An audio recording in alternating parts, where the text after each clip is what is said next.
छत्रपती शाहू स्टेडियमवर सुरू असणाऱ्या शाहू छत्रपती के.एस.ए. फुटबॉल लीगमध्ये आजचा दुपारचा सामना पीटीएम ब विरुद्ध संध्यामठ तरुण मंडळ यांच्यात झाला.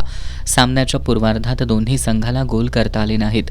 उत्तरार्धात 60व्या मिनिटाला पीटीएम ब संघाच्या रोहनकुमार कांबळे यानं गोल करत संघाला आघाडी मिळवून दिली. यानंतर यश मुळीक यानं 75व्या मिनिटाला गोल करत संघाला 2-0 अशी आघाडी मिळवून दिली. अखेरपर्यंत हीच आघाडी कायम राहिल्यानं हा सामना पीटीएम ब संघानं 2-0 गोल फरकानं जिंकला. पीटीएम ब संघाकडून गुरुराज कातकर, सार्थक राऊत तर संध्यामठकडून आशिष पाटील, मसूद मुल्ला, अभिषेक साळुखे यांनी उत्कृष्ट खेळाचं प्रदर्शन केलं. सायंकाळच्या सत्रात पीटीएम अ विरुद्ध दिलबहार तालीम मंडळ यांच्यात सामना झाला. सुरुवातीपासूनच दोन्ही संघांकडून आक्रमक खेळ खेळण्यात आला. पूर्वार्धात 18व्या मिनिटाला पीटीएम अ संघाच्या ओंकार मोरे यानं गोल केला. उत्तरार्धात पुन्हा पीटीएमचा खेळाडू ओंकार मोरेनं गोल करत संघाला 2-0 अशी आघाडी मिळवून दिली.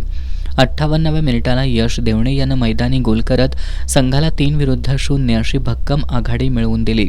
शेवटपर्यंत हीच आघाडी कायम राहिल्यानं हा सामना पीटीएम अ संघानं 3-0 गोल फरकानं जिंकला.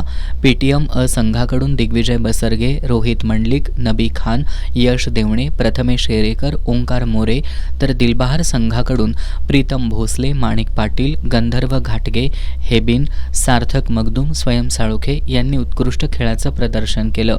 उद्या दुपारच्या सत्रात झुंजार क्लब विरुद्ध प्रॅक्टिस फुटबॉल क्लब तर सायंकाळी 4 वाजता खंडोबा तालीम विरुद्ध वेताळमाळ तालीम मंडळ यांच्यात लढत होणार आहे.